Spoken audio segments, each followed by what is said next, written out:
Las tres negaciones de Pedro. Estamos en Juan 18, hemos visto el arresto de Jesús, la traición de Judas, la primera negación de Pedro y la semana pasada Jesús ante Anás. Y hoy veremos las restantes dos negaciones de Pedro. Recopilando el capítulo 18, Jesús enfrentó 6 juicios diferentes antes de ir a morir a la cruz. 3 juicios religiosos, judíos, y 3 civiles, los romanos. En el primer juicio religioso fue llevado donde Anás, un sumo sacerdote retirado, pero con mucha influencia todavía en la nación judía. Y luego, como segundo juicio religioso, Jesús es enviado donde Caifás, que es el sumo sacerdote oficial y, por cierto, yerno a la vez de Anás. Había un negocio familiar corrupto. Finalmente, el tercer juicio religioso sucede en el Sanedrín, un grupo compuesto por fariseos y ancianos líderes de Israel. El Sanedrín lo condena, pero como no tiene autoridad para condenarlo a muerte, lo trasladan a las autoridades romanas, pues solo Roma tenía la última palabra para poder crucificar a cualquier persona. Jesús es llevado a primer juicio civil con Pilato. Este evita al principio tomar una decisión y lo envía a Herodes, el cual se burla de Jesús, le hace unas preguntas, pero dice que es gobernante, no es procurador, entonces lo envía de regreso a Pilato. Y es cuando Pilato se lava las manos y decide complacer a las autoridades judías y decide crucificar al Hijo de Dios. Leamos el texto con este contexto, Juan 18, 25, donde vamos a ver las negaciones de Pedro, las dos que nos queda por estudiar. Versículo 25, Juan 18. Estaba pues Pedro en pie, calentándose, y le dijeron: ¿no eres tú de sus discípulos? Él negó y dijo: no lo soy.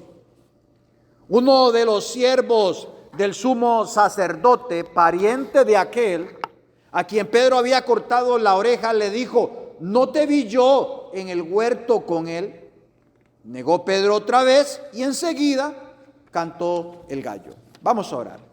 Padre de la gloria, te doy gracias esta mañana, una mañana hermosa, bendita, porque has puesto en nuestro corazón las fuerzas y el deseo de venir a tu casa. Queremos que nos hables, que nos transformes con medio de este texto, que nos ayudes a ver las riquezas impresas, ocultas a muchos hombres, pero claras, que pueden ser vistas por los tuyos. Que esta mañana edifique nuestras almas y nos ayudes a cambiar lo que tenemos que cambiar y a mantenernos lo que nos estamos manteniendo. Que seas glorificado, lléname tu Santo Espíritu, te lo pido en el nombre de Cristo Jesús. Amén. Mientras en el segundo piso ocurría el interrogatorio de Anás frente a Jesús, en la misma hora, por eso Juan en el capítulo 18 escribe la primera negación, no sé si lo notó, del 15 al 18, Juan 18, del 15 al 18, solo la primera negación, los otros evangelios aparecen seguidas, pero aquí en Juan capítulo 18, en la primera negación, ahora interfiere apropio esta narración, injertando el acontecimiento de Jesús frente a Anás, del versículo 19 al 24, y luego continúa con la negación 2 y 3, del versículo 25 al 27, para indicarnos que ocurrieron los dos eventos en el mismo momento. Solo que por fuera, en el patio, ocurre la segunda y tercera negación de Pedro, mientras Jesús está en el segundo piso. Punto número 1. Pedro, un ejemplo de un testigo débil. ¿Quién es Pedro? Pedro caminó sobre el agua. A veces lo queremos menospreciar por haber negado al Señor. No, él caminó sobre el agua. Estuvo en el grupo selecto de la transfiguración. era el líder de los apóstoles. Fue el primero que el Padre le reveló que Jesús era el Cristo, el Mesías. No es Pedro, es don Pedro.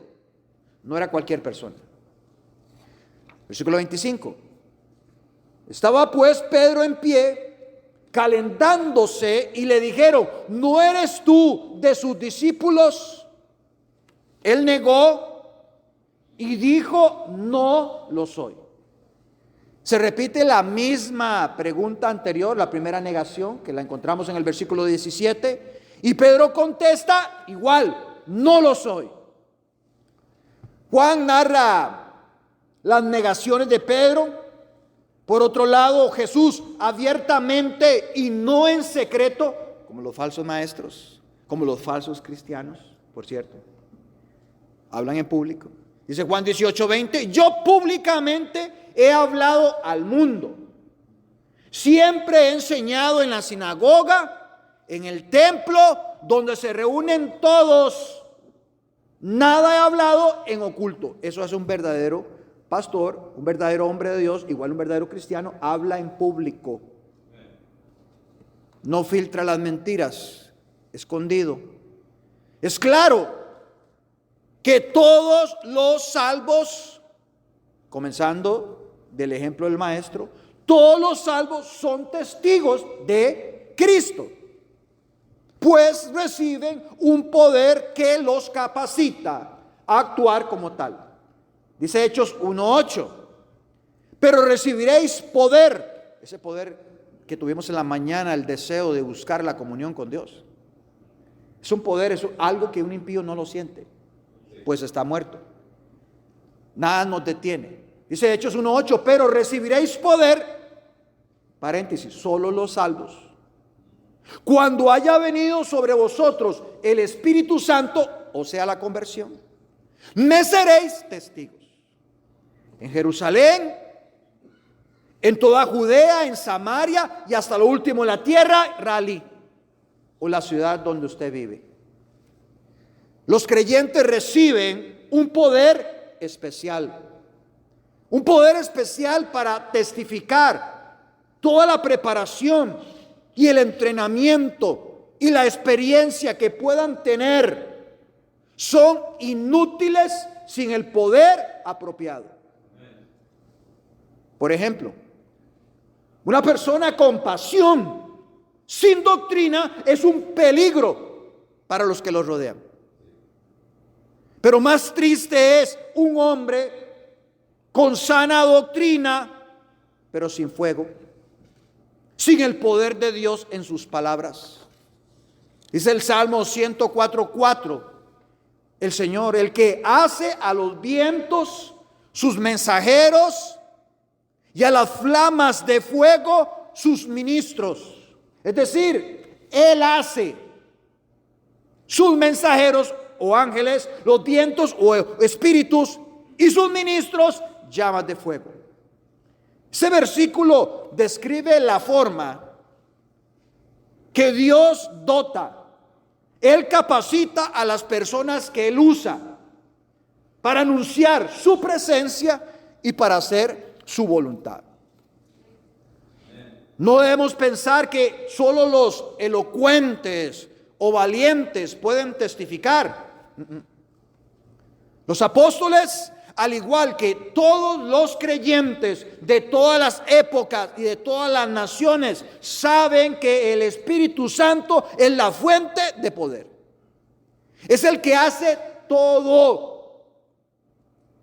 Cuando Jesús les envió a los apóstoles a un viaje de predicación, les afirmó en Mateo 10:20 y les dio una pastilla de ubicación: no sois vosotros los que habláis. ¿Ve que no podemos vanagloriarnos de nada?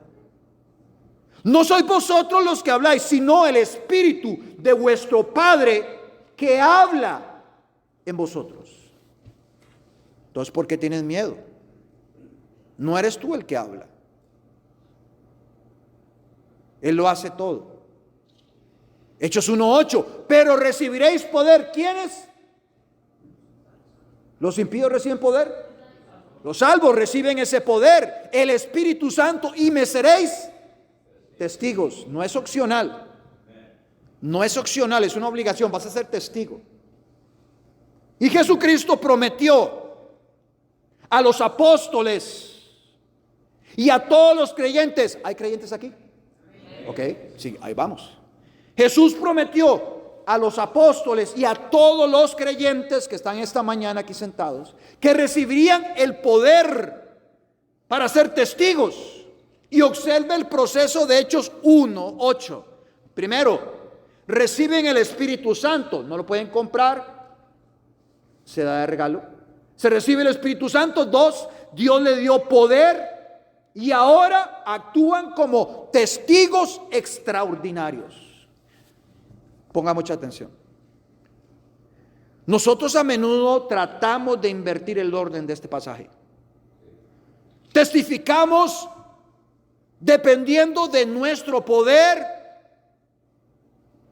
de nuestros dones y nuestros talentos y nuestra autoridad. Testificar no es mostrar lo que podemos hacer por Dios. Y vuelvo a repetir. Testificar no es mostrar lo que podemos hacer por Dios los domingos o los miércoles a otros creyentes. Eso se llama testimonio. Sino mostrar y decir a todos los no creyentes todos los días lo que Dios ha hecho por usted. ¿Vieron la diferencia entre testimonio y testificar? Testimonios entre nosotros.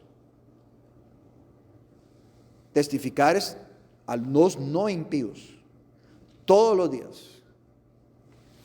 El poder del Espíritu Santo lo necesitan los discípulos y todos los creyentes para cumplir su misión. Si usted cree en Jesucristo, puede experimentar el poder del Espíritu Santo al testificar. Y ahí nos viene la pregunta del texto de esta mañana. ¿Por qué Pedro negó por segunda vez y tercera vez al Señor? Dice Juan 18:25. Pedro en pie le dijeron: ¿no eres tú de sus discípulos?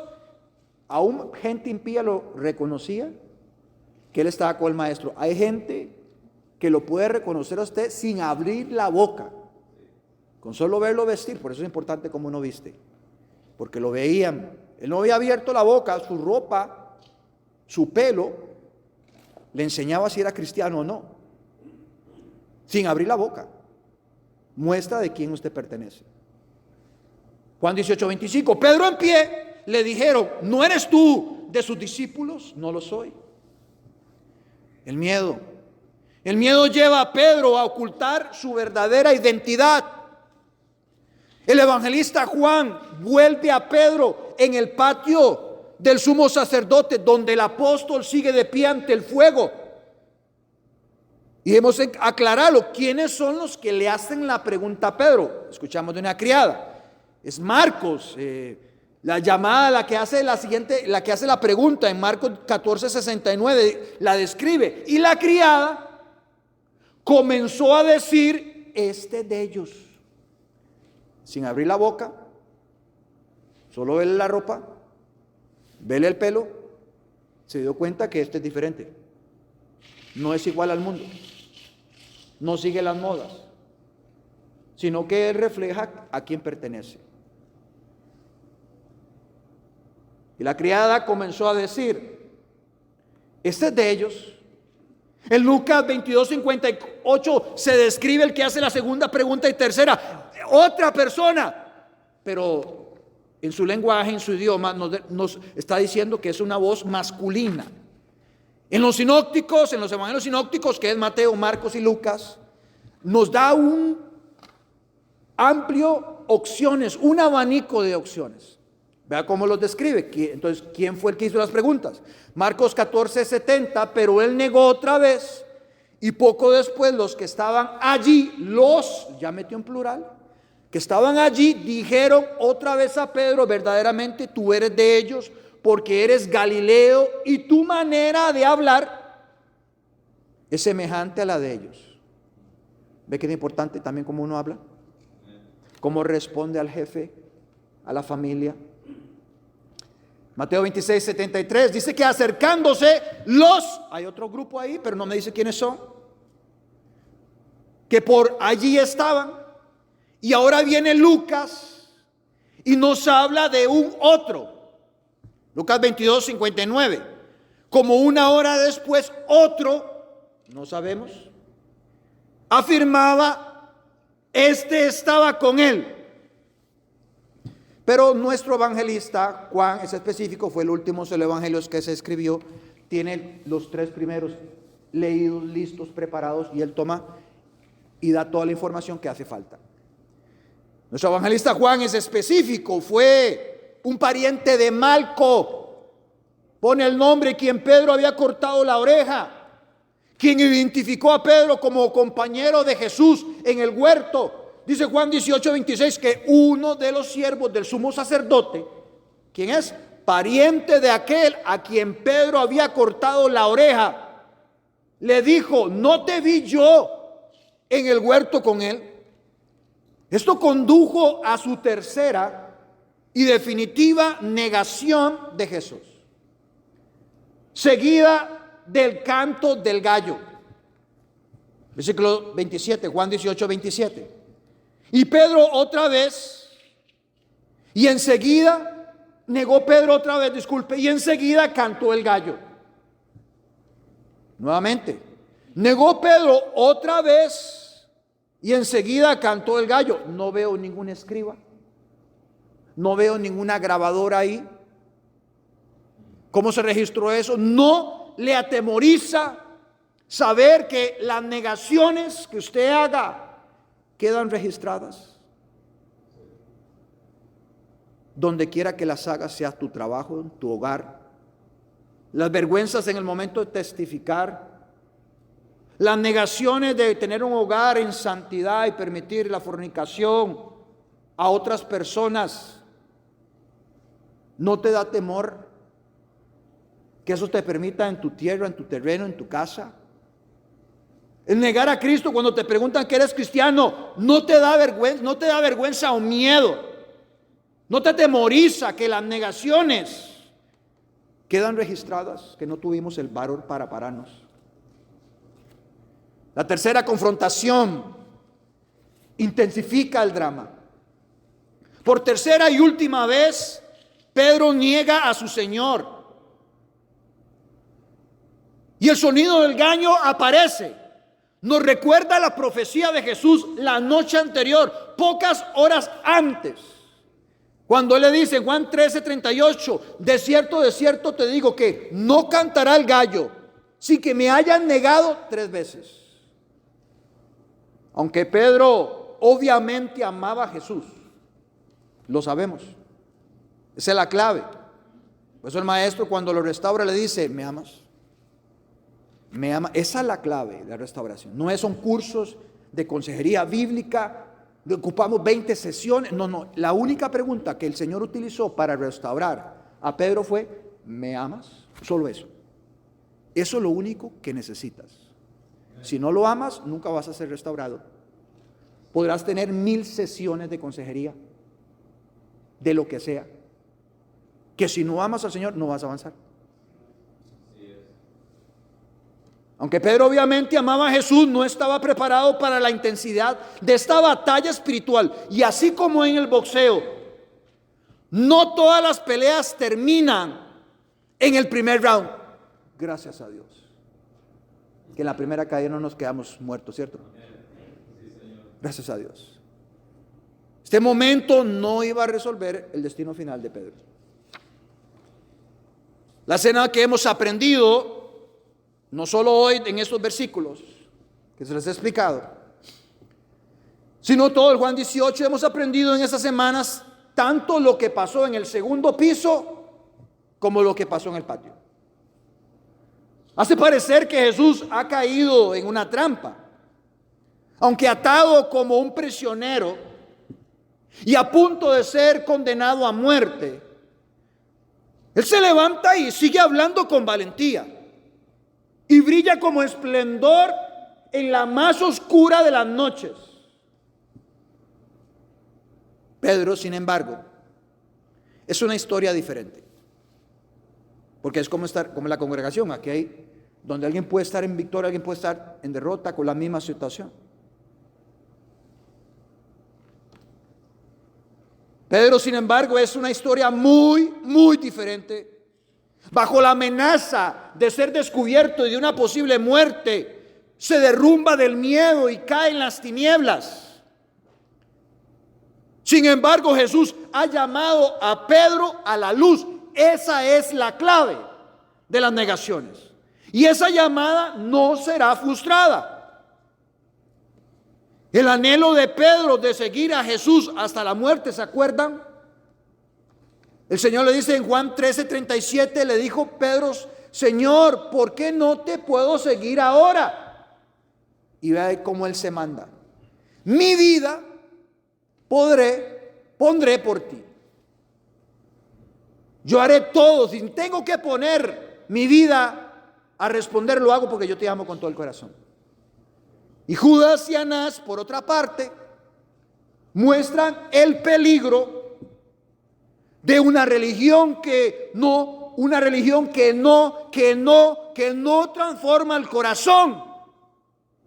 Como el hermano mayor del relato del hijo pródigo, uno puede pasar años con el Padre y nunca llegar a tener el corazón del Padre.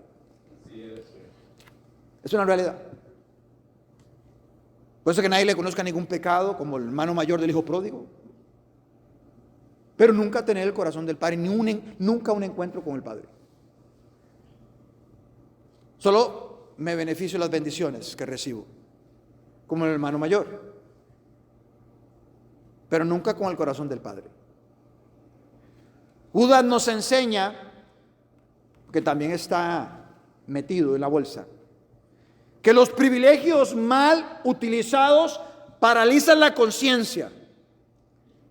Podemos disfrutar del sol de los privilegios espirituales, escuchar las mejores enseñanzas cristianas y, sin embargo, no dar fruto para la gloria de Dios. La historia de Judas debería ser una lección. La historia de Judas también debería ser una advertencia para nosotros de que la verdad escuchada debe ser verdad obedecida. Repito, la verdad escuchada debe ser la verdad obedecida. Cuando escucho un pasaje, debo obedecerlo. No es opcional.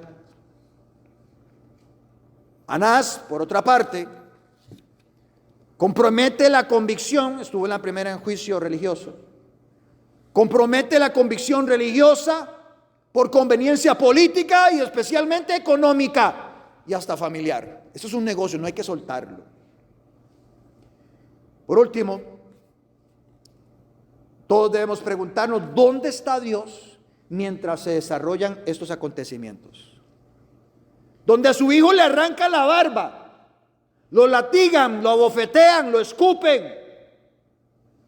¿Dónde está Dios mientras se desarrollan estos acontecimientos? Parece estar ausente durante este viernes en la madrugada, durante la semana de la pasión. Y esto es similar a lo que a veces pensamos cuando suponemos que Dios nos ha abandonado en nuestros momentos de necesidad. Sentimos que nuestras oraciones no son escuchadas, que nuestros sueños se hacen añicos y que las tragedias que nos han sobrevenido son inmerecidas. Sin embargo, en medio de esta aparente oscuridad, Dios no está ausente. Aprendemos que incluso cuando Dios parece ausente, Él está ahí. La presencia de Dios se indica sutilmente en la referencia a la declaración anterior de Caifás, cuando en Juan 11:50 dice: no penséis que nos conviene que un hombre muera por el pueblo. Estaba profetizando, Dios estaba utilizando al sumo sacerdote. Él no lo sabía, pero Dios sí. Le estaba diciendo qué hacer. Es necesario que yo muera por el pueblo, y eso es lo que iba a pasar. Todos estos acontecimientos formaban parte del plan redentor de Dios. Aprendizajes de las 3 negaciones de Pedro. ¿Para qué? Para que no lleguemos también a negar a Jesús. Pedro no tomó en serio el consejo de Jesús. Lucas 22, 31 al 32. Dijo también el Señor: Simón, Simón, he aquí Satanás os ha pedido para zarandearos como a trigo. A veces somos muy duros con Pedro, pero el que lo fue a tentar fue el mismo diablo. Que el diablo está en un solo lugar. A veces le echamos la culpa al diablo, pero no es, a nosotros nos toca a otros demonios. Cuando tientan, molestan. Pero Satanás fue a Pedro. Pero yo, algo que no todos tienen, algo que no recibió Judas. Pero yo he rogado por ti, que tu fe no falte, y tú, una vez vuelto, confirma a tus hermanos.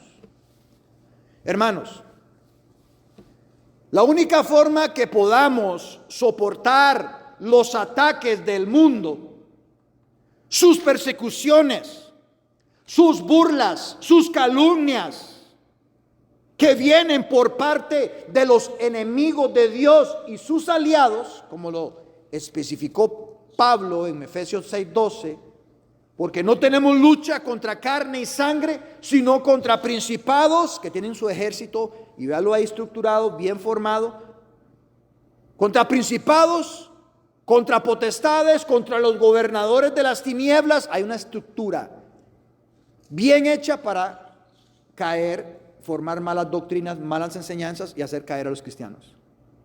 De este siglo, contra huestes espirituales de maldad. Como dice Judas, probad los espíritus. Pues los mismos demonios que estuvieron en los tiempos de Jesús, porque ellos no se multiplican, no se reproducen, los mismos demonios que estuvieron en el tiempo de Jesús están en la tierra. Y su trabajo es crear falsa enseñanza. La batalla espiritual es feroz. Y la única forma de vencer es estar preparado. Y lo que nos enseña este pasaje es que la oración es vital. Pedro confiaba en sus propias fuerzas y habilidades, cuando no creemos que todos lo sabemos. Cuando nos creemos lo máximo, empezamos como Pedro de Mateo 26:58, más Pedro le seguía de lejos. Sí, yo creo en Jesús, soy salvo, pero lo veo de lejos. Vivo aquí en el mundo, yo sé en qué momento me acerco a Él, hago las cosas que puedo hacer aquí, nadie se da cuenta. Lo estoy siguiendo de lejos. ¿Cómo es un cristiano que sigue a Jesús de lejos? ¿Cómo se reconoce? ¿Qué es lo que hace? ¿Cómo se manifiesta?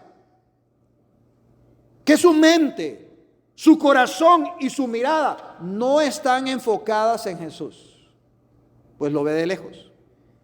Ellos son fácilmente distraídos por el mundo al no caminar junto a Jesús. Y es cuando empiezan a caminar hacia la fogata de los impíos, a tratar de poder buscar un poco de calor que abrace su vacío interior. En cambio, la Biblia nos dice en Salmo 1, bienaventurado, dichoso, el hombre o la mujer que no anduvo en consejo de malos. Y otro negativo, el más fuerte en griego, ni estuvo en camino de pecadores. No tienes que acercarte a ese fuego. Ese fuego no es para ti. Y no puedo dejar pasar esto. Hay un contraste entre Job y Pedro. Job era un hombre de oración a diario. Job tenía el hábito de orar a diario, no solo domingos, no solo miércoles, no, a diario. Y esa es la forma exitosa de esperar las pruebas que todos vamos a tener. Primero, ¿cómo era Pedro? ¿Cómo era su currículo? ¿Qué pensaba Dios de Job? Y yo debo preguntarme, ¿qué piensa Dios de mí en este momento? Vea Job 1:1, él sin escrituras. Fue el primer libro que se escribió de la Biblia. No tenía nada. Job 1:1, hubo en tierra de Uz un varón llamado Job, y era este, no que fue, era este, hombre perfecto y recto, temeroso de Dios, ahí la clave de alguien temeroso, salvo, y apartado del mal. Una conducta diaria, un comportamiento diario de Job. Así él estaba esperando las pruebas que van a venir. Esto puede ser clave muy importante para usted. Usted no sabe lo que puede pasarle hoy por la tarde o por la mañana. Job no sabía cuándo llegarían las pruebas, porque la vida, por si no se lo dijeron, la vida son pruebas. Nadie me dijo a mí que yo iba a perder a mi mamá a los 12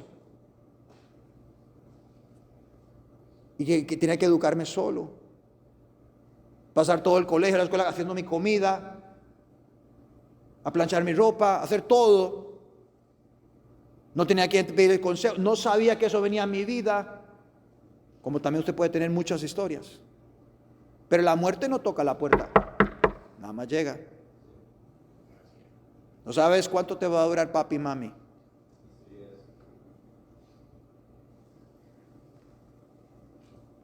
Job no sabía cuándo llegarían las pruebas, porque la vida, por si no se lo dijeron, la vida son pruebas, y mientras tanto venía la prueba de su vida, tal vez no la ha recibido, pero mientras venía la prueba de la vida de Job, que no sabía que algo estaba pasando en el cielo, Job sembraba bien para cosechar bien. Él no se acercó a Jesús como si él fuera un bombero, solo para apagar los incendios. No, eso no sirve. Sembraba bien para cosechar bien. Todo estaba bien en la vida de Job, pero todos los días no son iguales. Nos demuestra el capítulo 1 de Job. Dice que Job 1:6, y un día, ¿vio?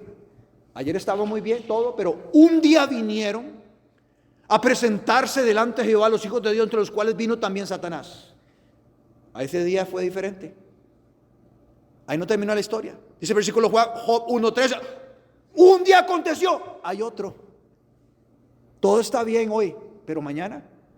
Y un día aconteció que sus hijos e hijas comían y bebían vino en casa de su hermano, el primogénito. Todo está bien. Job 2:1, aconteció que otro día vinieron. Hermanos y hermanas, no todos los días van a ser iguales. En un solo día su salud puede cambiar. En un solo día su vida de ensueño se puede volver una pesadilla de un momento a otro. En un solo día es un hecho, ya sea hoy o mañana. Pero todos tendremos pruebas y tentaciones. Lo que no se sabe es, como la historia de Job, el día. Dice Isaías 43:2. Dos veces, vea la palabra cuando. No es si es posible, no. Cuando pases por las aguas, es un hecho, yo estaré contigo. Y lo vuelve a repetir. Cuando repite una palabra, ponga atención. Cuando pases por las aguas, yo estaré contigo. Cuando pases por el fuego, que es un hecho, La diferencia es que un impío está solo, completamente solo en la vida, pero un creyente, yo estaré contigo. Esa es la diferencia. Yo sé que conoces la historia de Job. Dice Job 1:4, que iban sus hijos y hacían banquetes en sus casas. Cada uno, ahí viene la clave otra vez, en su día. Todos los días son diferentes. Y enviaban a llamar a sus 3 hermanas para que comiesen y bebiesen con ellos. Y acontecía que habiendo pasado en turno los días del convite, la fiesta, Job enviaba y los santificaba y se levantaba de mañana y ofrecía holocaustos, conforme al número de todos ellos. Job sabía que sus hijos no eran suyos, se los encomendaba al dueño. Porque decía Job, quizás habrán pecado mis hijos y habrán blasfemado contra Dios en sus corazones. De esta manera, hacía todos los días. No olvide eso, todos los días. Sabiendo esto, te pregunto, conociendo el carácter de Job, su testimonio, ¿qué hubiera pasado si Job no se hubiera preparado todos los días? ¿Estaría aquí? Eso me lleva a otra pregunta. ¿Por qué falló Pedro entonces? Todo esto le sucedió porque un día antes, solo un día antes, uno no había obedecido lo que le dijo Jesús en el jardín de Getsemaní. Un día antes no había velado ni orado. Dice Mateo 26:41, velad, le dijo, velad y orad para que no entréis en tentación. El espíritu a la verdad está dispuesto, pero la carne es débil. Solo un día que descuidó su comunión. Uno. El arrepentimiento de Pedro, veámoslo. Un día que no velemos. El diablo solo ocupa una endija de la puerta para entrar. El arrepentimiento de Pedro, Lucas 22:61. Entonces, vuelto el Señor, miró a Pedro y Pedro se acordó de la palabra del Señor que le había dicho: antes que el gallo cante, me negarás 3 veces. Y Pedro, saliendo afuera, lloró amargamente. Es impresionante este arrepentimiento. Es impresionante que a pesar del sufrimiento de Jesús en este momento, Él haya tenido tiempo de mirar a Pedro en el mismo momento que le negó 3 veces. De igual manera, Dios no se ha olvidado de ti. Lo que Dios ha empezado, Él lo va a terminar. Esa mirada es como que Jesús le dijera y nos dijera: no importa dónde vayas, vas a regresar, porque eres mío. Eres mía. No sé si observó el milagro dentro del versículo 27. Vea el milagro que está ahí. Negó Pedro otra vez, y ahí viene impreso. Y enseguida cantó el gallo. Para que se pudiera escuchar el gallo en medio de ese grupo de personas. ¿Ha visto los miércoles cómo cuesta a veces? Mucha gente. Imagínense ese lugar. En medio de ese grupo de personas, algo sobrenatural tuvo que pasar. En ese momento, todas las aves de la ciudad permanecían en silencio. Eso fue absolutamente un milagro. Que el gallo cantara exactamente después que Pedro negó al Señor por tercera vez. Todas las voces y el gallo en silencio. Pudo escuchar el canto. El canto del gallo fue como un salmo. ¿Cómo? Sí, fue como un himno para Pedro. Ese canto del gallo fue un mensaje especial, pues le ayudaría en su restauración espiritual. ¿Qué significa eso? No entiendo. Jesucristo le está mandando un mensaje, un recado a Pedro por el sonido del cacareo. Y no hablo en sentido del lenguaje. Déjeme explicarle. Sino que Cristo le está diciendo a Pedro que todavía yo estoy bajo el control. El gallo está bajo mi control. Y si el gallo cantó en el momento exacto que yo le dije, es porque el gallo y el mundo está bajo mi control. ¿Entiendes, Pedro?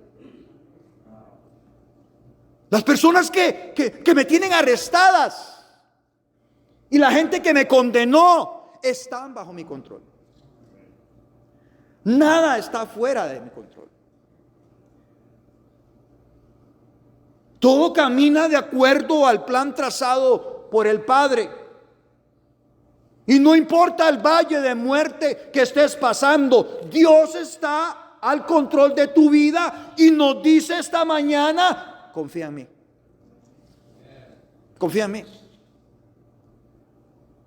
También el canto del gallo, que se oye por todas partes, nos enseña que cuando estamos en medio del lodo de la desobediencia, así como Pedro, cobarde, abrazado al calor de los impíos, en medio del lodo de la desobediencia, que ya se lo había dicho, Cristo ya nos lo había enseñado y ahí estamos. Enseña el domingo y ahí estamos al día siguiente. Cristo ya nos lo había enseñado, ya nos lo había advertido. Entonces Cristo nos dice: con ese canto te lo dije. ¿Y cómo quedaste? Disciplínalos. ¿Te lo dije o no te lo dije?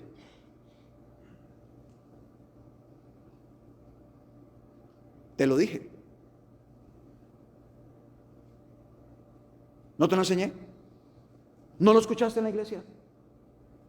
¿No lo escuchaste en tu casa en devocionales? Te lo enseñé. Y ahí está el gallo. Te lo dije. Y aún así lo hiciste.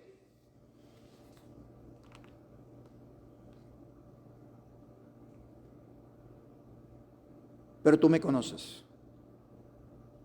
¿Qué debemos hacer? ¿Qué está haciendo en este momento Jesús por ti? Lucas 22:32. ¿Qué es lo que hace Él en este momento en el cielo?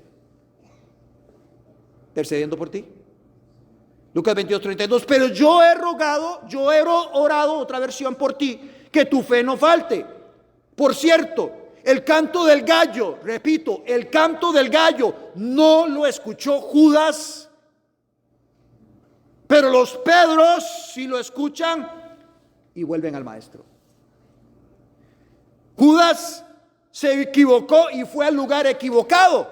Dice Mateo 27:3. Entonces Judas, el que había entregado, viendo que era condenado el maestro, devolvió, y vea lo que dice ahí, arrepentido. Guay, ¿por qué no está en el cielo? Devolvió arrepentido las 30 piezas de plata a los principales sacerdotes y los ancianos, diciendo: yo he pecado. Vea la conversión, dicen algunos. Yo he pecado entregando sangre inocente. Cualquiera piensa que se convirtió. Mas ellos dijeron: ¿qué nos importa a nosotros? Allá tú. Y arrojando las piezas de plata en el templo, salió y fue y se ahorcó. El arrepentimiento no debe hacerse hacia un lugar, como lo hizo Judas, un templo. No es hacia una religión o una denominación. Es a una persona. Y su nombre exclusivo es Jesús. Tú tienes que ir al maestro. Una iglesia no salva. El que salva es Cristo. Todos con la cabeza inclinada.